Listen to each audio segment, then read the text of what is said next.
Good morning children, ಹೇಗಿದ್ದೀರಾ ಎಲ್ಲರೂ?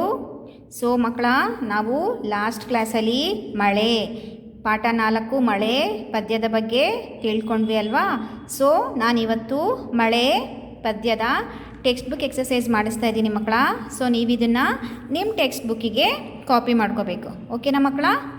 So ಇಲ್ಲಿ ನೋಡಿ, ಕೊಟ್ಟಿರುವ ಪದಗಳಲ್ಲಿ ಕ್ವಶನ್ ಆ್ಯಂಡ್ ಆನ್ಸರ್ನ ನಾನು ಕ್ಲಾಸ್ ವರ್ಕಲ್ಲಿ ಬರೆಸ್ತೀನಿ. ಕೊಟ್ಟಿರುವ ಪದಗಳಲ್ಲಿ ಸರಿಯಾದುದನ್ನು ಆಯ್ದು ಬಿಟ್ಟ ಸ್ಥಳದಲ್ಲಿ ಬರೆಯಿರಿ. ಇಲ್ಲಿ ಆಪ್ಷನ್ಸ್ ಕೊಟ್ಟಿದ್ದಾರೆ ನೋಡಿ: ತಂಪು, ಮಳೆಯ, ಗುಡ್ಡ ಬೆಟ್ಟ, ಮೋಡ, ಗುಡುಗು. ಮೊದಲನೇದೇನಿದೆ?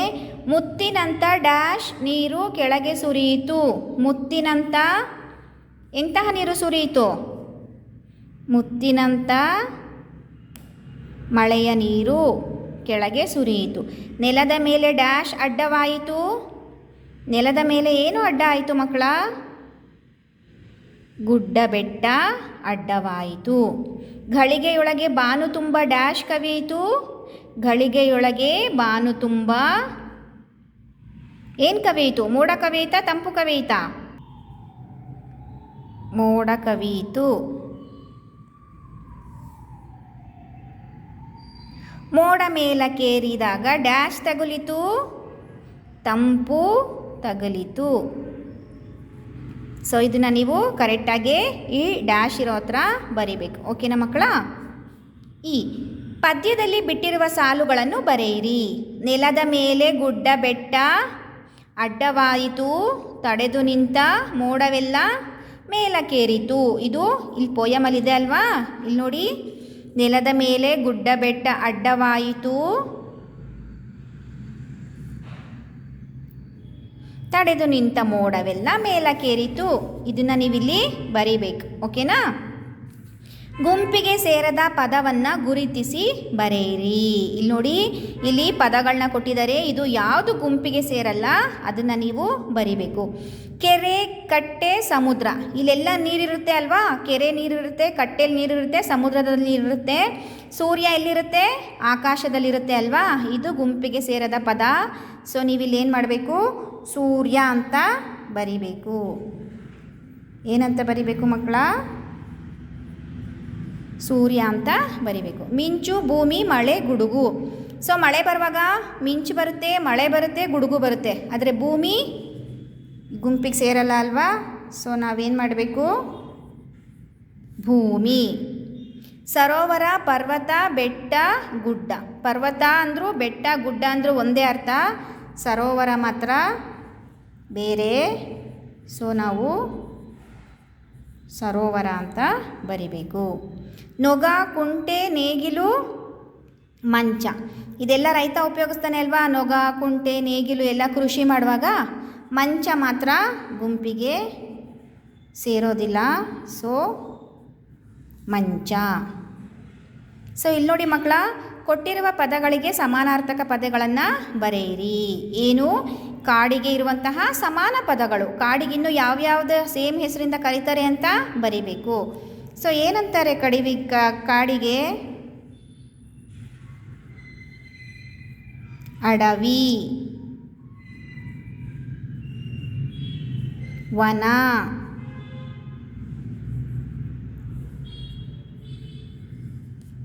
ಅರಣ್ಯ.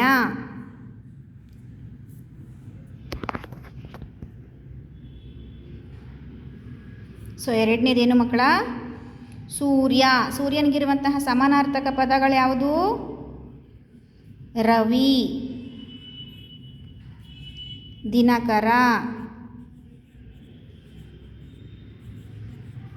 ದಿನಕರ, ಇನ, ಭೂಮಿ. ಭೂಮಿಗೇನಂತಾರೆ? ಧರೆ. ಧರೆ ಅಂತೇಳಿದರೆ ಭೂಮಿ. ಧರತಿ, ಧರತಿ ಅಂತೇಳಿದ್ರು ಭೂಮಿ. ನೆಲ, ನೆಲ ಅಂತ ಹೇಳಿದ್ರು ಭೂಮಿ.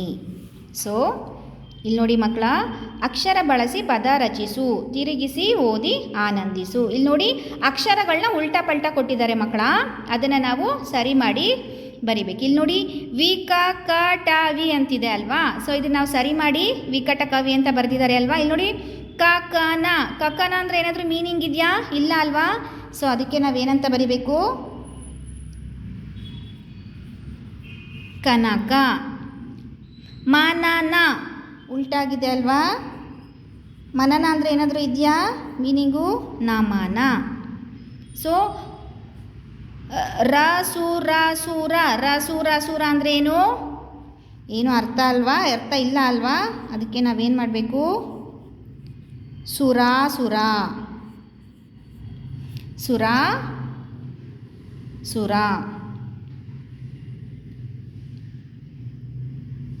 ಸುರ ಸುರ. ಸುರ ಸುರ ರೂ ಆಗಬೇಕು ಮಕ್ಕಳ. ಅಲ್ಲಿ ಒಂದು ಸುರ ಸುರ. ಸುರ ಅಸುರರು ಅಂತ, ಸುರಾಸುರರು ಅಂತ ಹೇಳಿದ್ರೆ. ಇಲ್ಲಿ ನೋಡಿ, ಜೀವವನನ ಏನಂತಿದೆ ಇಲ್ಲಿ? ಅದನ್ನು ನಾವು ನವ ಜೀವನ, ನವ ಜೀವನ ಅಂತ ಬರಿಬೇಕು. ದ್ರಾಮನ ಸೀಮ ಸಿದ್ರ ಅಲ್ವಾ? ಅದನ್ನು ನಾವು ಸರಿ ಮಾಡಿ ಮದ್ರಾಸಿನ ಸಿದ್ರಾಮ.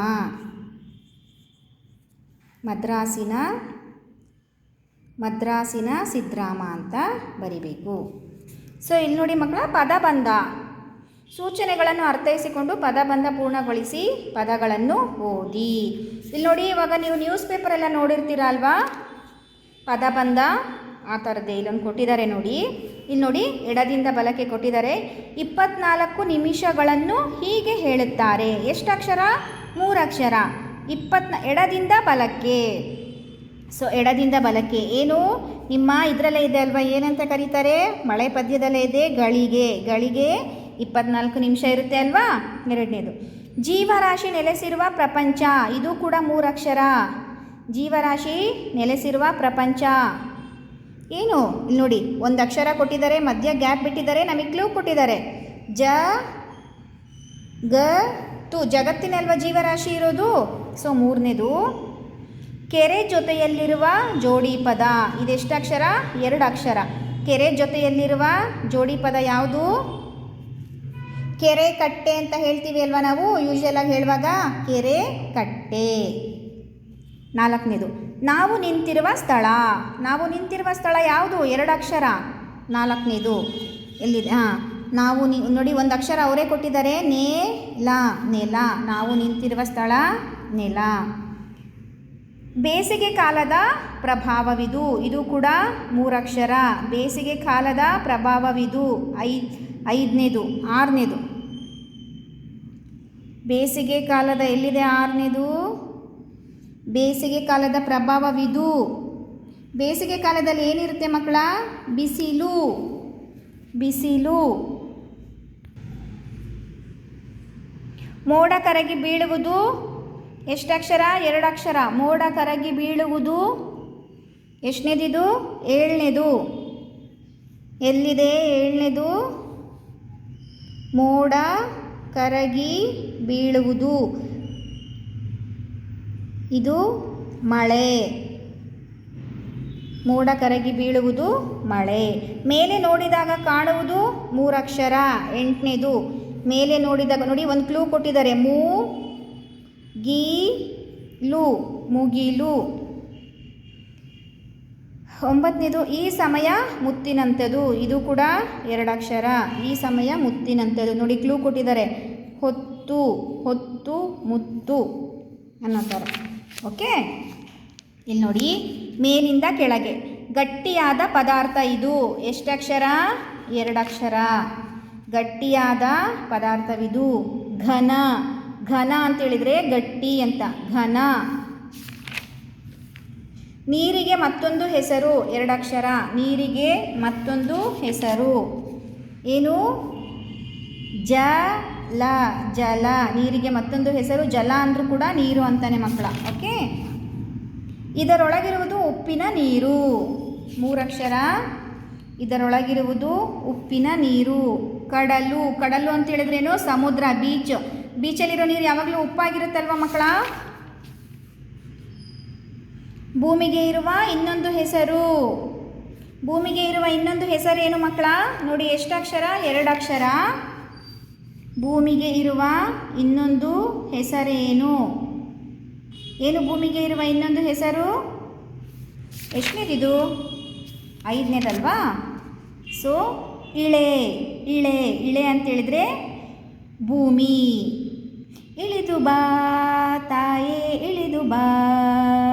ಇಳೆ ಅಂತ ಹಾಡಲ್ಲಿ ಬರುತ್ತೆ ಅಲ್ವಾ ಮಕ್ಕಳ? ಇಳೆ ಅಂತ ಹೇಳಿದರೆ ಅದು ಭೂಮಿ ಅಂತ ಅರ್ಥ. ಮಲ್ಲಿಗೆಯ ಬಣ್ಣ ಅಲ್ವಾ? ಮಲ್ಲಿಗೆಯ ಬಣ್ಣ ಯಾವುದು ಮಕ್ಕಳ?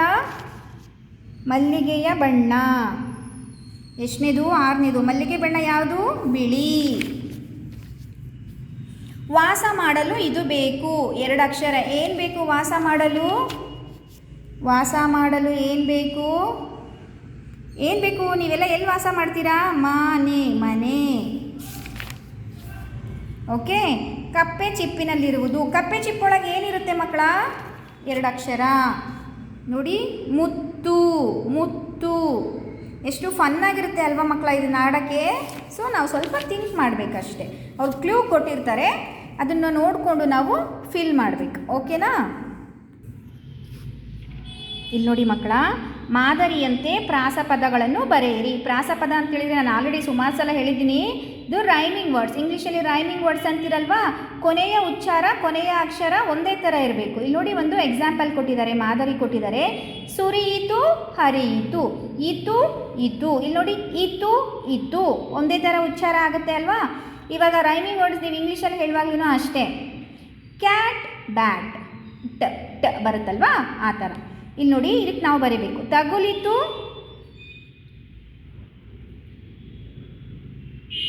ತಗುಲಿತು, ಬಳಲಿತು. ತಗುಲಿತು, ಬಳಲಿತು. ಈಗ ನೀವೇ ಇದನ್ನೇ ಬರೀಬೇಕು ಅಂತ ಇಲ್ಲ ಮಕ್ಕಳ.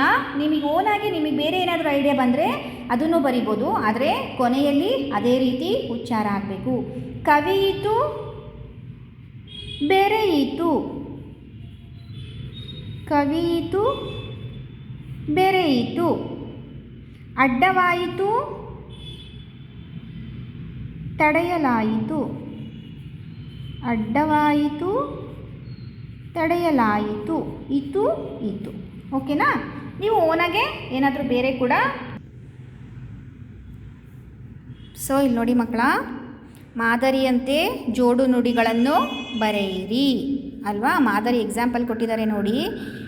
ಬೆಟ್ಟ, ಬೆಟ್ಟ, ಗುಡ್ಡ. ಜೋಡು ನುಡಿ ಅಂತ ಹೇಳಿದರೆ ಏನು ಮಕ್ಕಳ? ಒಂದು ಪದದೊಂದಿಗೆ ಇನ್ನೊಂದು ಪದವನ್ನು ಸೇರಿಸ್ಕೊಂಡು ಆಡು ಭಾಷೆಯಲ್ಲಿ ಜೋಡು ನುಡಿ ಆಗಿಬಿಟ್ಟಿರುತ್ತೆ. ಇವಾಗ ಏನಂತೀವಿ? ನೀನು ನಾಳೆ ನಮ್ಮ ಮನೆಗಿನೆ ಅಲ್ವಾ? ಗಿನೆ ಅಂದರೆ ಹೇಳಿದರೆ ಅದಕ್ಕೇನೋ ಅರ್ಥ ಇರಲ್ಲ. ಸೊ ನಾವು ಅದನ್ನು ಜೋಡು ನುಡಿ ಥರ ಹೇಳ್ತಾ ಇರ್ತೀವಿ ಅಲ್ವಾ? ಸೊ ಅದೇ ನಾವು ಜೋಡು ನುಡಿ. ಇಲ್ಲೊಂದು ಎಕ್ಸಾಂಪಲ್, ಬೆಟ್ಟ, ಗುಡ್ಡ. ಸುಮ್ಮನೆ ಬೆಟ್ಟ ಅಂತೀವಾ?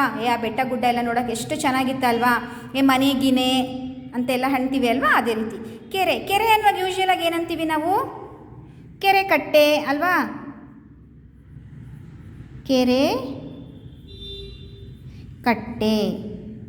ಗುಡುಗು, ಮಿಂಚು. ಗುಡುಗು, ಮಿಂಚು. ಕಸ, ಕಡ್ಡಿ. ಕಸ, ಕಡ್ಡಿ. ಮುತ್ತು, ಮುತ್ತು ರತ್ನ. ಮುತ್ತು ರತ್ನ ಜೋಡು ನುಡಿಗಳು. ಓಕೆನಾ ಮಕ್ಕಳ? ಸೊ ನೆಕ್ಸ್ಟ್ ಏನು ಕೊಟ್ಟಿದ್ದಾರೆ? ಚಿತ್ರ ಗಮನಿಸು, ಕೊಟ್ಟಿರುವ ಪದ ಬಳಸಿ ಕವನ ರಚಿಸಿ. ಕವಿಯಿತು ಮಳೆ, ಇಳೆಗೆ ಹೊಳೆ, ಬೆಳೆಯ ಮೋಡ, ಬೆಳೆಯಿತು ಬಂದು ಇಳಿಯಿತು. ಇಲ್ಲಿ ನೋಡಿ ಮಕ್ಕಳ, ಒಂದಷ್ಟು ಪದಗಳನ್ನ ಕೊಟ್ಟಿದ್ದಾರೆ. ಈ ಪದಗಳನ್ನ ಆಚೆ ಈಚೆ ಕೊಟ್ಟಿದ್ದಾರೆ. ಅದನ್ನು ನಾವು ಸರಿ ಮಾಡಿಬಿಟ್ಟು ಒಂದು ಕವನವನ್ನು ರಚಿಸಬೇಕು. ಓಕೆನಾ ಮಕ್ಕಳ? ಇಲ್ಲಿ ನೋಡಿ, ಇಲ್ಲೊಂದಷ್ಟು ಪದಗಳಿದೆ. ಈ ಪದಗಳನ್ನೇ ಬಳಸಿ ನಾವು ಉಪಯೋಗಿಸ್ಬೇಕು. ಏನಂತ ಇದೆ? ಮೋಡ ಬೆಳೆಯಿತು. ಮೋಡ, ಇಲ್ಲಿ ಬರಿತೀನಿ ನೋಡಿ. ಮೋಡ, ಮೋಡ ಏನಾಗುತ್ತೆ ಮಳೆ ಬರೋಕ್ಕೂ ಮುಂಚೆ? ಮೋಡ ಕವಿಯಿತು. ಮೋಡ ಕವಿಯಿತು. ಮೋಡ ಕವಿದ ಮೇಲೆ ಏನಾಗುತ್ತೆ ಮಕ್ಕಳ? ಮೋಡ ಕವಿದ ಮೇಲೆ ಮಳೆಯು ಬಂದಿತು. ಮೋಡ ಕವಿದ ಮೇಲೆ ಏನಾಗುತ್ತೆ? ಮಳೆ ಬರುತ್ತೆ ಅಲ್ವಾ? ಮೋಡ ಕವಿಯಿತು. ಇಳೆಗೆ, ಇಳೆ ಅಂತ ಹೇಳಿದ್ರೆ ಏನು ಮಕ್ಕಳ? ಭೂಮಿ. ಇಳೆಗೆ ಇಳಿಯಿತು. ಇಳೆ ಅಂತ ಹೇಳಿದ್ರೆ ಭೂಮಿ. ಮಳೆ ಬಂದಮೇಲೆ ಏನಾಗುತ್ತೆ? ಭೂಮಿ ಮೇಲೆ ಬಿದ್ದ ಮೇಲೆ ಹೊಳೆಯು ತುಂಬಿತು. ಹೊಳೆ ತುಂಬುತ್ತೆ ಅಲ್ವಾ? ತುಂಬಿದ ಮೇಲೆ ಏನಾಗುತ್ತೆ? ಆ ನೀರಿನ ಸಹಾಯದಿಂದ ಬೆಳೆ ಬೆಳಿಬೋದಲ್ವಾ? ಬೆಳೆಯ ಬೆಳೆಯಿತು. ನೋಡಿ, ಮೋಡ ಕವಿಯಿತು, ಮಳೆಯು ಬಂದಿತು, ಇಳೆಗೆ ಇಳಿಯಿತು, ಹೊಳೆಯು ತುಂಬಿತು, ಬೆಳೆಯು ಬೆಳೆಯಿತು. ಬೆಳೆಯ ಅಲ್ಲ, ಬೆಳೆಯು. ಬೆಳೆಯು ಬೆಳೆಯಿತು. ಓಕೆನಾ ಮಕ್ಕಳ? ನೀವು ಇನ್ನೂ ಏನಾದರೂ ಕ್ರಿಯೇಟಿವ್ ಆಗಿ ಮಾಡೋದಿದ್ರೆ ಪದಗಳನ್ನ ಆಚೆ ಈಚೆ ಮಾಡಿ ಮಾಡ್ಬೋದು. ಓಕೆನಾ? ಕಾಲದ ಬಗ್ಗೆ ಓದಿ ಆನಂದಿಸಿ. ನೋಡಿ, ಇಲ್ಲೊಂದಿದೆ. ಬಂತಪ್ಪ ಬಂತು ಮಳೆಗಾಲ, ಬೀಜವ ಬಿತ್ತುವ ಈ ಕಾಲ, ಭೂಮಿ ಹಸಿರಾಗುವ ಈ ಕಾಲ, ಬೆಳೆಯನ್ನು ಬೆಳೆಯುವ ಈ ಕಾಲ. ಬಂತಪ್ಪ ಬಂತು ಚಳಿಗಾಲ, ಎಲೆಗಳು ಉದುರುವ ಈ ಕಾಲ, ಗಡಗಡ ನಡುಗುವ ಈ ಕಾಲ, ಕಂಬಳಿ ಹೊದೆಯುವ ಈ ಕಾಲ. ಬಂತಪ್ಪ ಬಂತು ಬೇಸಿಗೆ ಕಾಲ, ನೀರನ್ನು ಕುಡಿಯುವ ಈ ಕಾಲ, ಮಾವು ಚಿಗುರಿವ ಈ ಕಾಲ, ಕೋಗಿಲೆ ಕೂಗುವ ಈ ಕಾಲ. ಎಷ್ಟು ಚೆನ್ನಾಗಿದೆ ಅಲ್ವಾ? ಮಳೆಗಾಲ, ಚಳಿಗಾಲ, ಬೇಸಿಗೆ ಕಾಲದ ಬಗ್ಗೆ. ಸೊ ಯೋಚಿಸಿ ಬರೆಯಿರಿ. ಮಳೆ ಹೆಚ್ಚಾಗುವುದರಿಂದ ಆಗುವ ಪರಿಣಾಮಗಳೇನು? ಬೆಂಗಳೂರಲ್ಲಿ ಯಾವತ್ತಾದರೂ ತುಂಬ ಜೋರು ಮಳೆ ಬರುತ್ತೆ ಅಂತ ಅಂದ್ಕೊಳ್ಳಿ ಮಕ್ಕಳ. ಆವಾಗ ಏನೇನು ವ್ಯತ್ಯಾಸ ಆಗುತ್ತೆ? ಏನೇನು ಪರಿಣಾಮ ಆಗುತ್ತೆ? ಸೊ ನೀವು ಹಂಗೆ ಅಬ್ಸರ್ವ್ ಮಾಡಿರ್ತೀರ ಅಲ್ವಾ? ಸೊ ಏನಾಗುತ್ತೆ? ಚರಂಡಿ ಇದ್ದರೆ ಚರಂಡಿ ತುಂಬ ನೀರು ತುಂಬೋಗುತ್ತೆ. ಮರ ಇದ್ದರೆ ತುಂಬ ಗುಡುಗು ಮಳೆ ಎಲ್ಲ ಬಂದಾಗ ಮರ ಬಿದ್ದೋಗುತ್ತೆ ಅಲ್ವಾ? ಏನೇನಾಗುತ್ತೆ? ರೋಡಲ್ಲಿ ಗುಂಡಿಗಳಿದ್ದರೆ, ರಸ್ತೆಯಲ್ಲಿ ಗುಂಡಿಗಳಿದ್ದರೆ ಅದರಲ್ಲೆಲ್ಲ ನೀರು ತುಂಬಿಕೊಂಡು ವೆಹಿಕಲ್ಸ್ ಎಲ್ಲ ಓಡಾಡುವಾಗ ಅಲ್ಲಿ ಜನ ಓಡಾಡ್ತಿದ್ರೆ ಅವ್ರಿಗೆ ಹಾರುತ್ತೆ ಅಲ್ವಾ? ಏನೇನಾಗುತ್ತೆ ಅಂತ ನಿಮಗೇನು ಯೋಚನೆ ಬರುತ್ತೆ ಅದನ್ನು ನೀವು ಇಲ್ಲಿ ಒಂದು 2-3 ಲೈನಲ್ಲಿ ಬರೀರಿ ಮಕ್ಕಳ. ನಿಮಗೇನು ಅನಿಸುತ್ತೆ ಅದನ್ನು ನೀವೇ ಬರೀಬೇಕು. ಓಕೆನಾ?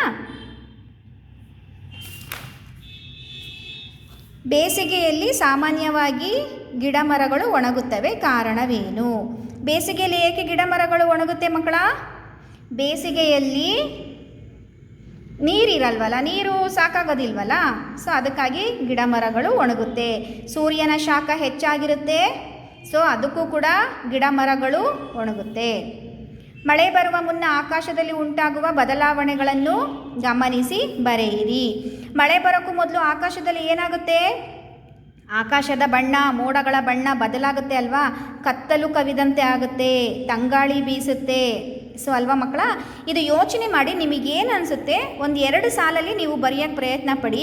ಇನ್ ಕೇಸ್ ನಿಮಗೆ ಗೊತ್ತಾಗಿಲ್ಲ ಅಂತೇಳಿದರೆ ನಾನು ನಿಮಗೆ ಯಾವ ರೀತಿ ಬರೆಯೋದು ಅಂತ ತೋರಿಸ್ಕೊಡ್ತೀನಿ. ನೀವು ಯೋಚನೆ ಮಾಡಬೇಕು ಮಕ್ಕಳ. ನೀವು ಯೋಚನೆ ಮಾಡಿ ನಿಮಗೇನು ಅನಿಸುತ್ತೆ ಅದನ್ನು 2 ಲೈನ್ ಆದರೂ ಪರವಾಗಿಲ್ಲ, ನೀವೇ ಯೋಚನೆ ಮಾಡಿ ಬರೀರಿ. ಥಿಂಕ್ ಮಾಡಿ, ಮಳೆ ಬರುವಾಗ ಏನೇನಾಗುತ್ತೆ ಅಂತ ಯೋಚನೆ ಮಾಡಿ ನಿಮಗೇನು ಬರೀಬೇಕು ಅನಿಸುತ್ತೆ ಬರೀರಿ. ಗೊತ್ತಾಗಿಲ್ಲ ಅಂತೇಳಿದರೆ ನಾನು ಹೇಳ್ಕೊಡ್ತೀನಿ ಮಕ್ಕಳ. ಮಳೆಯೇ ಬರದಿದ್ದರೆ ಏನಾಗುತ್ತಿತ್ತು? ಯೋಚಿಸಿ ಬರೆಯಿರಿ. ಹೌದಲ್ವಾ? ಯೋಚನೆ ಮಾಡಿ, ಯಾಕೆ ಮಳೆ ಬರಬೇಕು? ಮಳೆ ಬರಲಿಲ್ಲ ಅಂದರೆ ಏನಾಗುತ್ತೆ? ಮಳೆ ಬರಲಿಲ್ಲ ಅಂತೇಳಿದರೆ ನಾವು ಬೆಳೆ ಬೆಳೆಯೋಕ್ಕಾಗುತ್ತಾ? ಇಲ್ಲ. ಬೆಳೆ ಬೆಳಿಲಿಲ್ಲ ಅಂತೇಳಿದರೆ ರೈತ ನಾವು ಊಟ ಮಾಡೋಕ್ಕಾಗುತ್ತಾ? ಇಲ್ಲ. ಮಳೆನೇ ಬರಲಿಲ್ಲ ಅಂತೇಳಿದರೆ ನಮಗೆ ನೀರೆಲ್ಲಿ ಸಿಗುತ್ತೆ ಕುಡಿಯೋಕ್ಕೆ? ಮನೆ ಕೆಲಸಕ್ಕೆಲ್ಲ ನೀರೆಲ್ಲಿ ಸಿಗುತ್ತೆ ಅಲ್ವಾ? ಯೋಚನೆ ಮಾಡಿ 2 ಸಾಲಲ್ಲಿ ಬರೀರಿ. ಗೊತ್ತಾಗಿಲ್ಲ ಅಂತೇಳಿದರೆ ನಾನು ನಿಮಗೆ ಹೇಳ್ಕೊಡ್ತೀನಿ, ಬಟ್ ನೀವೇ ಬರೀಬೇಕು, ನೀವೇ ಯೋಚನೆ ಮಾಡಿ. ಇದು ನಿಮ್ಮ ಕಾಗ್ನಿಟಿವ್ ಡೆವಲಪ್ಮೆಂಟ್ ಅಂತೇಳಿದರೆ ಥಿಂಕ್ ಆ್ಯಂಡ್ ರಿಯಾಕ್ಟ್. ನೀವು ಹೆಂಗೆ ಅದನ್ನ ಯೋಚಿಸ್ತೀರಾ, ಯೋಚನಾ ಸಾಮರ್ಥ್ಯವನ್ನು ಬೆಳೆಸ್ಲಿಕ್ಕಂತಲೇ ಈ ಕ್ವಶನ್ಸ್ಗಳು ಕೊಟ್ಟಿರ್ತಾರೆ. ಓಕೆನಾ? ನಿಮಗೆ ಗೊತ್ತಾಗಿಲ್ಲ ಅಂದರೆ definitely I will help you. Okay children? Okay, ಇದಿಷ್ಟು ಮಕ್ಕಳ ಮಳೆ ಪದ್ಯದ ಬಗ್ಗೆ ಇರುವಂತಹ ಟೆಕ್ಸ್ಟ್ ಬುಕ್ ಎಕ್ಸಸೈಸ್. ಇದನ್ನು ನೀವು ನೀಟಾಗಿ ನಿಮ್ಮ ಟೆಕ್ಸ್ಟ್ ಬುಕ್ಕಲ್ಲಿ ಕಾಪಿ ಮಾಡ್ಕೋಬೇಕು. ಓಕೆನಾ ಮಕ್ಕಳ? Okay, thank you.